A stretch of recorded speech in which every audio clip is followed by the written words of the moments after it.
अस्सलाम वालेकुम दोस्तों। तो यार क्या हाल है। आज की इस वीडियो में हम cost of good product produce report बनाएंगे और ये जो हम बनाने जा रहे हैं ये हम फीफो वाला मेथड फॉलो करते हुए बनाएंगे, ठीक है। तो आज की इस वीडियो में हमारा जो बेसिक मकसद है वो यही है कि हम सीखेंगे कि फीफो के ज़रिए या फीफो की टेक्निक या फीफो वाले मेथड इस्तेमाल करते हुए हम किस तरह जो है कॉस्ट ऑफ प्रोडक्शन रिपोर्ट बना सकते हैं, ठीक है। क्योंकि इससे पहले वाली वीडियो में मैंने आपको बताया था कि हम एवरेज कॉस्ट वाले मेथड को फॉलो करते हुए किस तरह जो है ये प्रोडक्शन रिपोर्ट बना सकते हैं, ठीक है। सो ये पहले बात कर लेते हैं कि प्रोडक्शन रिपोर्ट क्या होती है। प्रोडक्शन रिपोर्ट यानी कि हर डिपार्टमेंट जो है अपनी एक प्रोडक्शन रिपोर्ट देता है, ठीक है। जैसे कटिंग डिपार्टमेंट, फ्राइंग डिपार्टमेंट और जैसे और भी डिपार्टमेंट हो गए, ठीक है, एक चिप्स के बिजनेस में। तो क्या होता है कि हर डिपार्टमेंट बताता है कि हमने कितना इसके ऊपर लेबर लगाया, कितनी हमने और ज़्यादा मटेरियल इसमें ऐड किया, ठीक है। जो भी वैल्यू एडेड प्रोसेस हमने किया उसकी क्या कॉस्ट आई, ठीक है, हमें।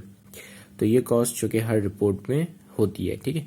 अब फीफो में ये होता है कि जो माल जो पहले आया था उसको हम पहले बेचेंगे, ठीक है, या पहले ट्रांसफ़र करेंगे दूसरे डिपार्टमेंट में, ठीक है। तो ये काफ़ी सिंपल है। सबसे पहले हम करेंगे क्वांटिटी स्केजुअलिंग, ठीक है। तो यहाँ पे मैंने क्वांटिटी स्केजुअल की हेडिंग डाल दी, ठीक है। फिर नीचे आपने मज़ीद हेडिंग डालनी है पर्टिकुलर, एंड देन आपके पास अगर कॉस्ट फ्रॉम प्रीसीडिंग डिपार्टमेंट है तो वो लिखेंगे, ठीक है। तो यहाँ पे मैं सिर्फ सी डिपार्टमेंट लिख रहा हूँ, यानी कि cost from preceding department, and then आपका आएगा मटेरियल, लेबर और फिर ओवरहेड, ठीक है, एंड देन क्वांटिटी। तो यहाँ पे हम क्वांटिटी लिख लेते हैं, ठीक है। तो अब हम देखते हैं कि हमारी जो कितनी यूनिट्स हमारे पास पहले पड़ी हुई थी, ठीक है। स्टार्टिंग यूनिट्स कितने थे, ठीक है। तो लेट सपोज कि हमारे जो स्टार्टिंग यूनिट्स है, या फिर हम इसको ये भी लिख सकते हैं कि यूनिट्स ओपनिंग, ठीक है। तो यूनिट्स ओपनिंग कितने थे हमारे पास। लेट सपोज कि यूनिट ओपनिंग हमारे पास कुछ 1200 की क्वांटिटी में, ठीक है। और ये जो है मटेरियल के लिहाज से 100% कम्प्लीट हो चुके हैं। लेबर के लिहाज से जो है वो 50%, या लेट्स से कि मटेरियल के लिहाज से जो है ये 50% है, और लेबर के लिहाज से ये 40% कम्प्लीट हो चुके हैं, और ओवरहेड के लिहाज से ये 40% कम्प्लीट हो चुके हैं, ठीक है। तो अब हमने ये यूनिट्स ओपनिंग लिख ली है, ठीक है। और ये हमें पता भी है कि ओपनिंग जो यूनिट्स है वो मटेरियल उन पे 50% लग चुका है, 50% और मज़ीद लगना है, और लेबर उन पे 40% लग चुका है, 60% मज़ीद लगना है, और ओवरहेड उन पे 40% लग चुका है। तो उसका मतलब कि 60% और ज़्यादा लगना है, ठीक है। फिर अगर आप दूसरा डिपार्टमेंट हो, यानी कि सेकंड डिपार्टमेंट हो, पहला शुरुआती डिपार्टमेंट नहीं हो, तो आपके पास क्या होगा, यूनिट्स रिसीव्ड होंगे प्रीवियस डिपार्टमेंट से, ठीक है। तो हम यहाँ पर लिखेंगे यूनिट्स रिसीव्ड। तो यहाँ पे हमने लिख लिया यूनिट रिसीव, और लेट सपोज कि आपके पास 2800 मजीद यूनिट्स रिसीव्ड हुए, ठीक है। अब हम देखेंगे कि हमने कितने यूनिट्स और ज़्यादा ट्रांसफ़र किए, ठीक है। ये डेटा आपको क्वेश्चन में मिल जाएगा, ठीक है, ठीक है। तो मतलब घबराने की ज़रूरत नहीं है कि ये डेटा कहाँ से आएगा, कैसे पता चलेगा। तो ये क्वेश्चन में गिवन होगा, ठीक है। ये सारा डेटा आपको खाली इसको ऑर्गेनाइज करना है क्वांटिटी स्केजुअलिंग में, ठीक है। तो यूनिट्स कितने ट्रांसफर्ड किए, यहाँ पे हम लिखेंगे units transferred. So let suppose कि हमने 3000 की कुछ यूनिट ट्रांसफर कर दिए, ठीक है। तो हम 3000 यहाँ पे ब्रैकेट में लिखेंगे, यानी कितने यूनिट्स ये हमारे यहाँ से चले गए दूसरे डिपार्टमेंट में, ठीक है। फिर जब आप इसको माइनस कर दोगे इन दोनों में से, तो आपके पास आ जाएगा यूनिट्स एंडिंग, ठीक है। तो हम यहाँ पे लिख लेते हैं यूनिट्स एंडिंग, जो कि 1000 है, ठीक है। यूनिट्स एंडिंग आ गया 1000। अब 1000 यूनिट्स पे लेट सपोज के 100% कॉस्ट फ्रॉम प्रोसीडिंग डिपार्टमेंट लग चुकी है, मतलब लगी हुई, मतलब हमने 100% जो है cost of proceeding department already इस पर लग के आई थी, ठीक है। 100% कॉस्ट, और मटेरियल के लिहाज से कितना परसेंट तक कंप्लीट है, लेट्स से कि वो 90% एज ए मटेरियल कंप्लीट है, ठीक है। यानी कि 10% इस पर और मजीद मटेरियल लगना है, और इस डिपार्टमेंट ने 90% इस पर मटेरियल ऑलरेडी लगा चुकी है वो डिपार्टमेंट, ठीक है। और 80% लेट्स से कि लेबर लग चुका है, और 80% जो है वो ओवरहेड लग चुका है इस पर, ठीक है। तो यहाँ तक हमारी क्वांटिटी स्केजुअलिंग कंप्लीट होती है। अब हम आ जाएंगे cost charge to this department, ठीक है। तो यहाँ पे हमने ये हेडिंग डाल दी, cost charge to this department, ठीक है। अगेन यहाँ पे हम लिखेंगे पर्टिकुलर, ठीक है। पर्टिकुलर में बेसिकली आप लिखते हो कि क्या चीज़ आ रही है या क्या चीज़ जा रही है, ठीक है। तो यहाँ पे आप जो है इसकी मतलब इस तरह न्यूमेरिक फॉर्म में नहीं, अल्फ़ाबेटिक फॉर्म में या वर्ड की फॉर्म में आप डेटा डालते हो, ठीक है। तो यहाँ पे फिर आपके पास आ जाएगा यहाँ पे टोटल कॉस्ट, ठीक है, यानी कि उनकी क्या कॉस्ट पड़ी, और फिर इक्विवेलेंट कॉस्ट, ठीक है, equivalent unit, sorry not total cost, equivalent unit, ठीक है, EQUAL, सॉरी ये स्पेलिंग गलत लिख रहा हूँ, EQUALENT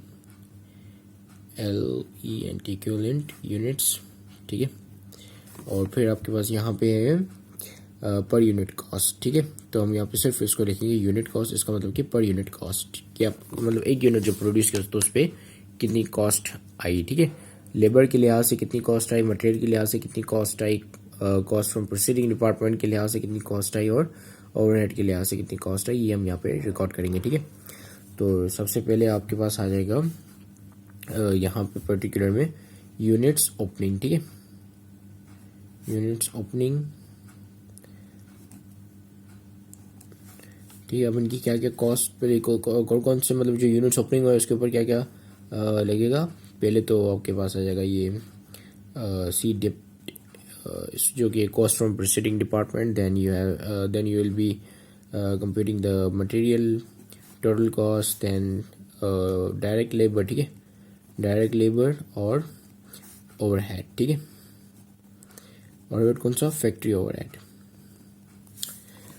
अब ये जो टोटल कॉस्ट होगी, मतलब इनकी जो ओपनिंग यूनिट्स की जो कॉस्ट होंगी वो आपको ऑलरेडी क्वेश्चन में गिवन होगी, ठीक है, तो मैं यहाँ पे इसको लिख लेता हूँ, ठीक है, तो मैंने ये तमाम कॉस्ट जो है यहाँ पे लिख ली, ये आपको ये जो कॉस्ट हैं ये आपको मिल जाएंगी क्वेश्चन में, ठीक है, अगर आप इसका क्वेश्चन देखोगे तो उसमें ऑलरेडी गिवन होगी है, ठीक है। अब हम देखेंगे कि वो यूनिट्स जो कि हमने इस पीरियड में जो ऐड किए उसकी क्या हमें कॉस्ट पड़ी, ठीक है, तो वो भी हम इसी तरीके से लिखेंगे, लेकिन यहाँ पे लिखेंगे यूनिट्स एडिड, ठीक है, ठीक है, तो ये हमने यहाँ पे लिख लिया ये cost from proceeding department, then direct material, फिर डायरेक्ट लेबर और फिर फैक्ट्री ओवरहेड, और ये मतलब ये जो है ये वो यूनिट्स है जो कि इस पीरियड में ऐड हुए, ठीक है, यूनिट एडिड, तो और ये भी आपको जो है क्वेश्चन में गिवन होगा, ठीक है, ये तमाम वैल्यू सबको क्वेश्चन में गिवन होगी, और ये भी लिखा होगा कि यूनिट्स जो है वो एडिड हुए हैं इस पीरियड में, ठीक है, और यहाँ पे ओपनिंग यूनिट्स भी, यानी कि लिखा होगा कि यूनिट्स जो है पहली तारीख को थे या जनवरी 1 को थे या दिसंबर 1 को थे, तो इस तरह करके कुछ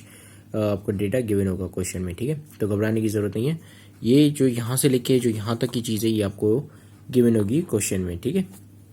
और अब हम इसको टोटल कर लेंगे, ठीक है, इसका सम कर लेंगे, तो यहाँ पे हम लिखते हैं टोटल, और फिर हम इसको टोटल करते हैं। अब इसको जो आप टोटल करोगे वो पूरा यहाँ से लेके यहाँ तक का टोटल करोगे, ठीक है, तो अब हम इसे टोटल करते हैं।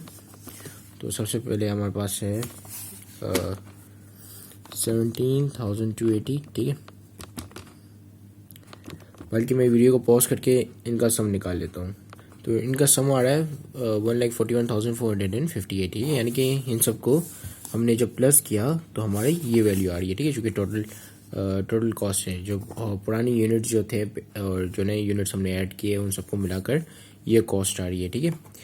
अब हमने देखना है कि इक्विवेलेंट यूनिट्स जो ये यूनिट्स कंप्लीट हुए हैं उनके इक्विवेलेंट यूनिट्स कितने निकल सकते हैं, ठीक है, यानी कि जो ये बच गए इनके ऊपर जो 100% कॉस्ट फ्रॉम प्रोसीडिंग डिपार्टमेंट लग चुका है, और 90% जो है वो मतलब 90% मटेरियल लग चुका है, ठीक है, और 80% लेबर और फैक्ट्री ओवरहेड, ठीक है, लग चुके हैं। तो अगर हम इनको इनका इक्विवेलेंट इस तरह होता है कि जैसे लेट सपोज कि एक चीज़ है, मतलब एक चीज़ है जैसे कोई भी टॉय वगैरह या कोई भी चीज़, ठीक है, कोई भी यूनिट है, उसके ऊपर जो मटेरियल 1/3 लगा हुआ है, ठीक है, लेबर 1/3 लगा हुआ है, ठीक है, और ओवरहेड, ठीक है, ओवरहेड भी 1/3 लगा हुआ है, ठीक है। अब देखो ये चीज़ कंप्लीट नहीं है, ठीक है, और ये समझो ये 3 यूनिट्स है, और तीनों यूनिट्स का यही हाल है कि वो 1/3% कंप्लीट हुआ है, यानी कि उनको अभी भी 2% कंप्लीट होना है, ठीक है, 2% या जो है वो इनकम्प्लीट है, ठीक है, और मतलब 3 तक अगर ये 3/3 होता या 3/3 होता तो इसका मतलब कि ये कंप्लीट हो जाते, लेकिन ये इनकम्प्लीट है, तो हम ये कह सकते हैं कि 3 यूनिट्स अगर 1/3% तक कंप्लीट हो चुके हैं तो इसका मतलब कि 1 यूनिट पूरा कंप्लीट हो चुका है, ठीक है, 3/3, ठीक है, तो क्योंकि 1 + 1 + 1 + 3, तो यानी कि इसका मतलब कि एक यूनिट पूरा कंप्लीट हो चुका है या एक यूनिट के बराबर काम हो चुका है, ठीक है। तो इक्विवेलेंट यूनिट क्या होगा कि कितने यूनिट के बराबर काम हो चुका है, ठीक है, हम ये नहीं देखेंगे कि कितने यूनिट कितना % कंप्लीट हो चुके हैं एज ऑफ लेबर मटेरियल और ओवरहेड, बल्कि हम ये देखेंगे कि कितने यूनिट जितना काम हो चुका है, ठीक है, उतने यूनिट्स पे, ठीक है। तो इसको हम कहते हैं इक्विवेलेंट यूनिट्स, ठीक है। वैसे जो एवरेज कॉस्ट का मेथड था उसमें काफ़ी आसानी से हम निकाल लेते थे। इसमें जो है आपको एक अलग से पूरी कंप्यूटेशन करनी पड़ेगी इक्विवेलेंट यूनिट्स को निकालने के लिए, ठीक है। तो चलिए हम इक्विवेलेंट यूनिट कंप्यूट करते हैं, ठीक है। तो मैंने यहाँ पे ये हेडिंग डाल दी है, कंप्यूटिंग द इक्विवेलेंट यूनिट्स। तो फीफो में क्या होता है कि सबसे पहले आप जो ये वाले जो यूनिट्स हैं 1200 वाले, ये वाले भी यूनिट्स आप लेते हैं वो, ठीक है। तो सबसे पहले आप क्या आ जाएंगे ओपनिंग यूनिट्स, ठीक है, या यूनिट्स ओपनिंग। तो हम यहाँ पे लिखते हैं यूनिट्स ओपनिंग, ठीक है। और यहाँ पे हम लिखेंगे कि in term of cost two percent department कितना परसेंट कंप्लीट हुआ है, मटेरियल के लिहाज से कितना परसेंट कंप्लीट हुआ है, लेबर के हवाले से कितना परसेंट तक कंप्लीट हुआ है, और ओवरहेड के रिगार्डिंग कितना परसेंट कंप्लीट हुआ है, ठीक है। तो यूनिट्स ओपनिंग आ जाएगा आपके पास। ये यूनिट्स ओपनिंग यहाँ पे नीचे लिखना था मुझे, ठीक है। तो यहाँ पे नीचे लिख लेते हैं यूनिट्स ओपनिंग, ठीक है, इसको हटा देते हैं। अब यूनिट्स ओपनिंग कितने थे हम, ओके 1200 यूनिट्स थे, ठीक है, जो कि 50% ऑफ मटेरियल कंप्लीट हो चुके थे, यानी कि 50% ये ऑलरेडी कंप्लीट थे ना आपके पास पिछले ईयर, मतलब पिछले पीरियड में ऑलरेडी 50% कंप्लीट हो चुके थे। तो अब जो है डिपार्टमेंट इसके ऊपर कितने परसेंट काम करेगा, मजीद 50% काम करेगा, ठीक है। इसी तरीके से ही ये 40% ऑलरेडी पिछले पीरियड में कंप्लीट हो चुके थे, तो इस पीरियड में कितना परसेंट काम होगा, उस पर 60% काम होगा, ठीक है। तो यहाँ पे आ जाएगा आपका 60%, और ओवरहेड जो है 40% इस पर ऑलरेडी लग चुका है, तो उसका मतलब मजीद इसको पूरा करने के लिए कितना परसेंट लगेगा, 60% लगेगा, ठीक है। तो 60% भी हम यहाँ पे लिख लेते हैं, ठीक है। अब हम क्या करेंगे कि 1200 का इसको मतलब परसेंट निकालेंगे कि कितने कितने परसेंट जो है इसका इक्विवेलेंट यूनिट्स आ रहे हैं, ठीक है। तो जब अगर हम 50% निकालेंगे तो हमें पता चल जाएगा कि कंपनी ने कितना परसेंट काम कंपनी हाँ या कंपनी ने या एक बिजनेस ने कितना परसेंट उसके ऊपर मजीद काम किया, ठीक है। क्योंकि 40% तो ऑलरेडी हो चुका है, 50% भी ऑलरेडी हो चुका है उसके ऊपर एज ऑफ मटेरियल, और 40% age of labour and overhead या कन्वर्जेशन कॉस्ट, ठीक है। बेसिकली अगर आप क्वेश्चन देखो तो उसमें ये नहीं लिखा होगा कि लेबर के ऊपर 40% हुआ है, OH के ऊपर भी 40% हुआ है, उसमें खाली लिखा होगा कि 40% एज ऑफ कन्वर्जेशनल कॉस्ट हुआ है। कन्वर्जेशन कॉस्ट यानी कि जो कि लेबर और ओवरहेड को मिला के कॉस्ट बनती है, ठीक है, क्योंकि ये हेल्प करते हैं एक रॉ मटेरियल को कन्वर्ट करने में एक फिनिश्ड गुड में, ठीक है। तो अब हमारे पास तो जिसकी वजह से हम इसको जो है कन्वर्जेशन कॉस्ट कहते हैं, ठीक है। तो अब हमारे पास 50% जो है वो 1200 का 50% इक्विवेलेंट यूनिट्स जितना कंप्लीट हो चुका है, तो इसका 1200 का हम निकाल देंगे 50%। तो यह आ जाएगा कितना 600, यानी 600 यूनिट्स जितना कंप्लीट हो चुका है एज ऑफ मटेरियल, ठीक है। तो 600 यहाँ पे लिख लिया। फिर आपके पास फिर से 1200 में से आप मल्टीप्लाई कर दोगे, तो 1200 मल्टीप्लाई पे 40%, ठीक है। तो इसका मतलब कि सॉरी नॉट 40 60, क्योंकि आपने 60% इस पर काम किया, 40% अपने जो है पिछले ईयर में ऑलरेडी काम कर चुके थे, या पिछले पीरियड में ऑलरेडी आप इस पर 40% काम कर चुके थे, तो इस पीरियड में आप ओबियसली इसके ऊपर 60% काम करोगे, ठीक है। तो 60% क्या है, क्या आ रहा है 720, ठीक है। तो यहाँ पे हम दोनों साइड पे लिख लेते हैं 720 एंड देन 720, ठीक है। यहाँ पे हम उतनी यूनिट्स लिखेंगे जितने यूनिट्स इस पीरियड में कंप्लीट हो चुके हैं, जो कि इसी पीरियड में स्टार्ट किए गए थे और इसी पीरियड में कंप्लीट हुए, ठीक है। अब देखो जो इस पीरियड में हमने स्टार्ट किए थे वो सेम यूनिट्स है जो कि हमने रिसीव्ड हुए, ठीक है। जो रिसीव्ड हुए तो वो इस पीरियड में स्टार्ट होंगे, ठीक है। 2800 यूनिट्स हमको रिसीव्ड हुए और हमने इतने यूनिट्स पे काम स्टार्ट कर दिया, जिसमें से हमारे पास एंडिंग इन्वेंट्री में 1000 यूनिट्स बच गए, ठीक है। तो हम क्या करेंगे, सिंपली 2800 में से 1000 माइनस कर देंगे, क्योंकि 1000 यूनिट्स ही आपका एंडिंग बच गया है। इसके ऊपर अभी भी इन प्रोग्रेस में है, ठीक है, वर्क इन प्रोग्रेस में, और मतलब ये कंप्लीट नहीं हुआ है, तो जिसकी वजह से हम इनको ट्रांसफर भी नहीं कर सकते, तो जिसकी वजह से अब हम इसमें से 2800 में से 1000 जब निकालेंगे तो ये बन जाएगा 1800, ठीक है। तो यानी कि 1800 इक्विवेलेंट यूनिट जितना काम हो चुका है। अगर इनके ऊपर 100% होता तो इसका मतलब कि 1800 जितना काम इक्विवेलेंट यूनिट्स मतलब प्रोड्यूस हो चुके होते, ठीक है। तो अब हम इक्विवेलेंट यूनिट्स क्योंकि अगर हम यहाँ पे कंप्यूट कर रहे हैं तो उसकी वजह से हम इसको 1800 लेंगे, ठीक है। तो 1800 सब में ऐड कर देंगे 1800, ठीक है। इवन इसमें भी ऐड हो जाएगा 1800, ठीक है।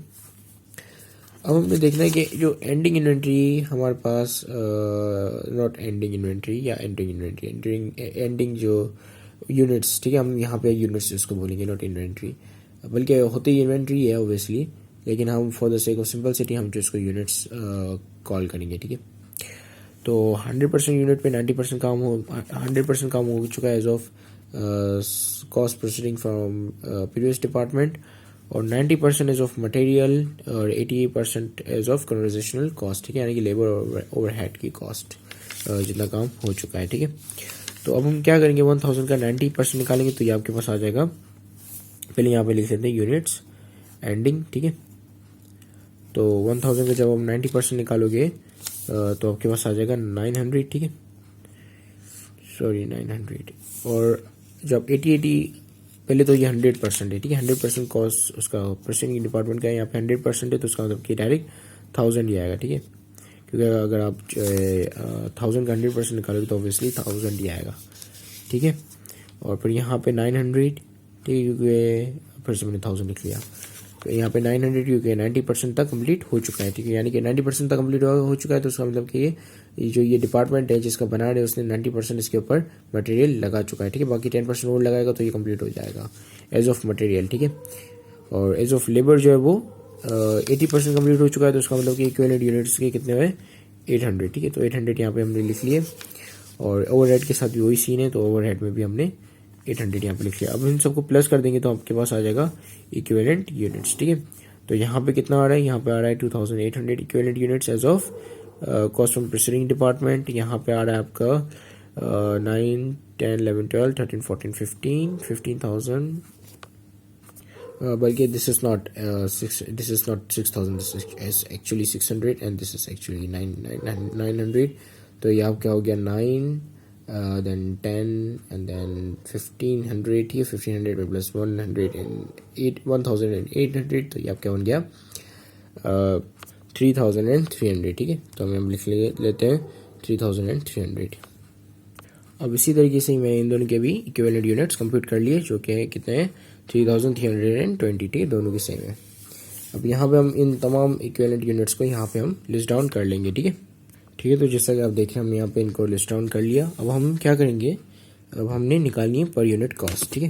तो पर यूनिट कॉस्ट के लिए आप क्या करोगे, जो आपकी कॉस्ट आई है, जैसे age of cost from proceeding department आई थी 40,600, ठीक है, तो उसको आप डिवाइड कर दोगे आपकी जो इक्विवेलेंट यूनिट्स है कितने 2800, ठीक है, 2800 यूनिट्स हमने इसको डिवाइड कर दिया, तो आपके पास आ गया ये। जब हम इस बटन को दबाएंगे तो हमें ये डेसिमल में आंसर दे देगा, ठीक है। तो ये कितना 14.5, ठीक है। तो एक यूनिट को प्रोड्यूस करने के लिए कॉस्ट फ्रॉम प्रोसीडिंग डिपार्टमेंट लगी 14.5, ठीक है।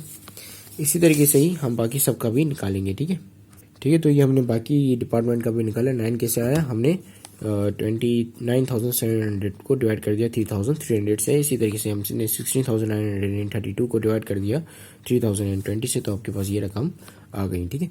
अब हम इसका सम कर लेंगे, मतलब सम ले लेंगे, टोटल ले लेंगे, ठीक है। तो इसका टोटल क्या होगा, तो उसका टोटल बनेगा 36.25, ठीक है।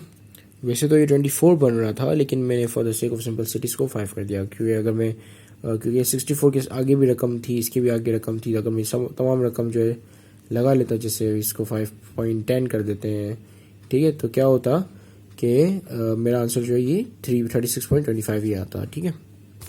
और क्योंकि मैंने यहाँ पे 5 किया तो उसको भी मैंने यहाँ 5 कर दिया, ठीक है, ताकि मतलब सही फिगर आए, क्योंकि इसमें बहुत इश्यू हो जाते हैं फिगरिंग के, ठीक है। तो अब हमने ये कर लिया, हमने जो है cost charge to this department भी निकाल ली, ठीक है, पर यूनिट कॉस्ट भी निकाल ली और क्वांटिटी स्केजुलिंग भी कर लिया। अब हम आएंगे कॉस्ट अकाउंटेड फॉर पे, ठीक है। तो अब इसके लिए दूसरा पेज मतलब पेज का या नेक्स्ट पेज पे आ जाते हैं। तो यहाँ पर पहले हेडिंग डाल देते हैं cost accounted for as follows, ठीक है। अब इसमें भी आप जो है वो कुछ कॉलम्स बना लेते हो, जैसे एक कॉलम बना हो गया पार्टिकुलर का, एक कॉलम आपका बनेगा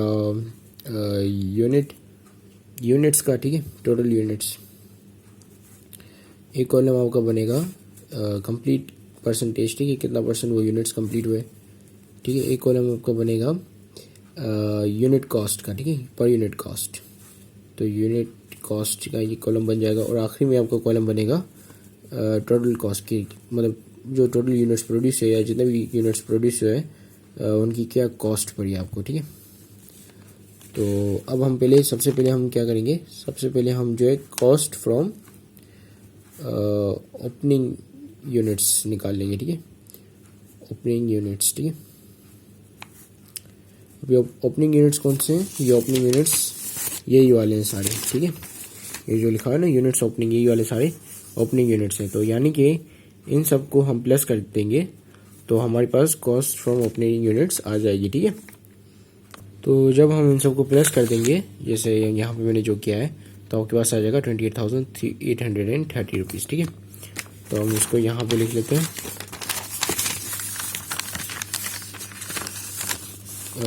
कितनी आई हमारे पास टोटल कॉस्ट, 28,830, ठीक है।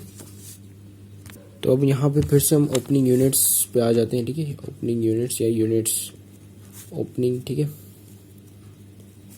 अब यूनिट्स ओपनिंग कौन से वाले, ये हम इस वाले यूनिट्स की बात कर रहे हैं, ठीक है। जो यहाँ पे यूनिट्स है ना ओपनिंग 1200, क्योंकि ये फीफो है तो इसमें सबसे पहले हम ये जो यूनिट्स हमारे हैं इनकी भी हम यानी कि इन यूनिट्स पे जितना काम किया हमने, जितना परसेंट हमने काम किया है जो in terms of labour and conversational cost, तो मतलब इनकी पहले हम कॉस्ट निकालेंगे, ठीक है। इन यूनिट्स की कितनी कॉस्ट हमें पड़ी है जो इक्विवेलेंट वे में मतलब प्रोड्यूस हुए हैं, ठीक है।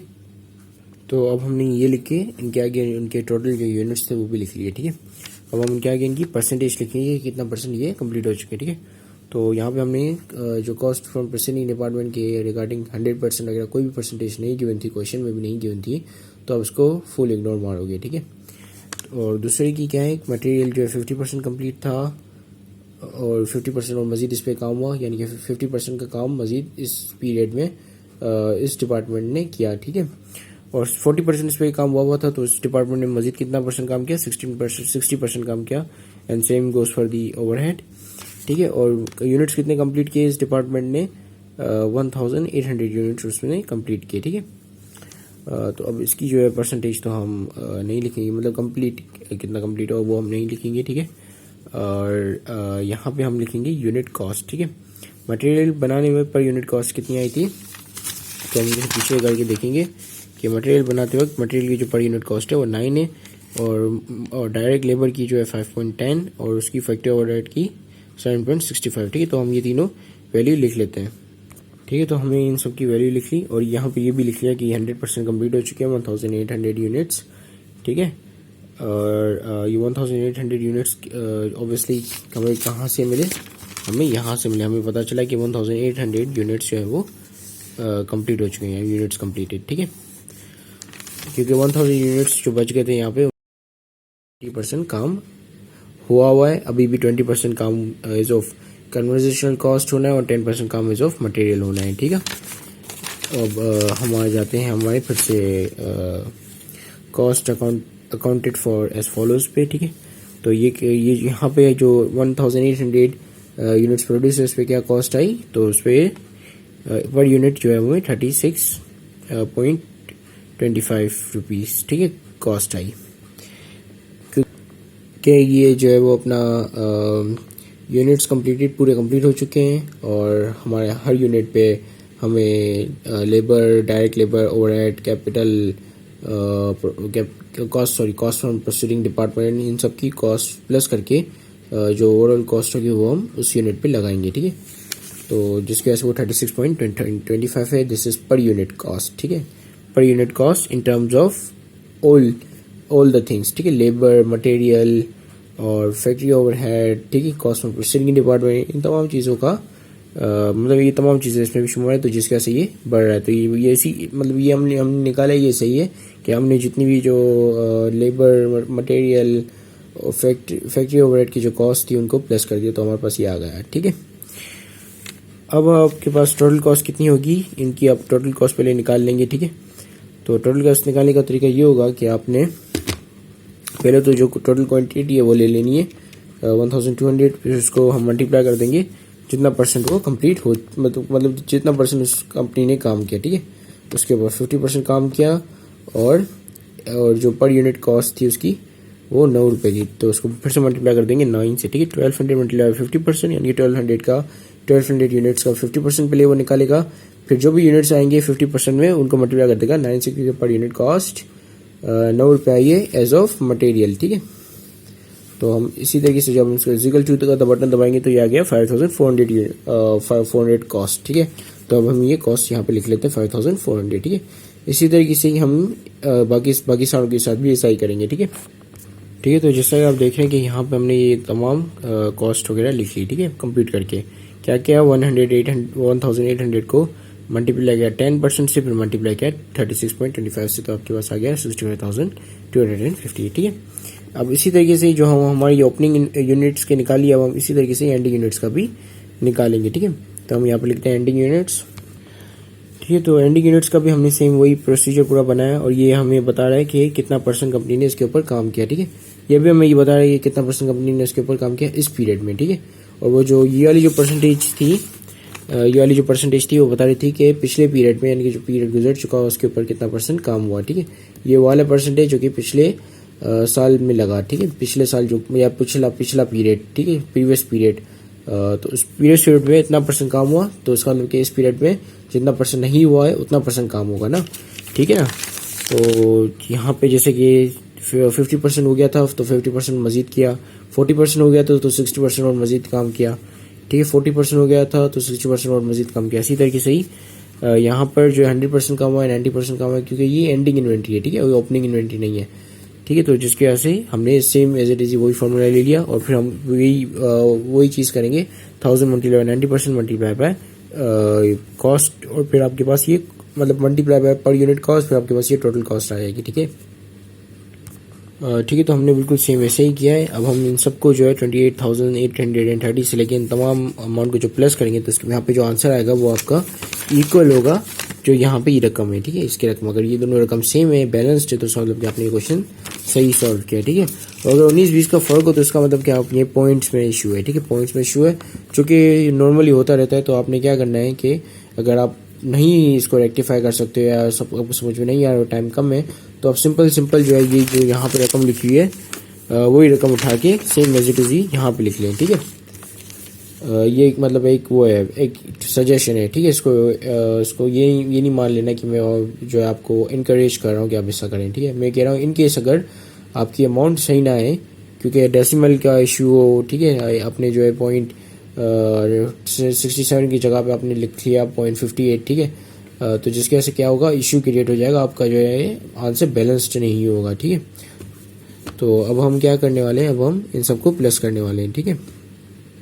तो चलें प्लस करते जाते हैं। सबसे पहले आपके पास 28,830, ठीक है, plus 5,400, then plus 5,500, and then plus 65,250, plus 14,500, and then plus 8,100, and then 4,080 rupees, ठीक है, and then you have 6,120, ठीक है।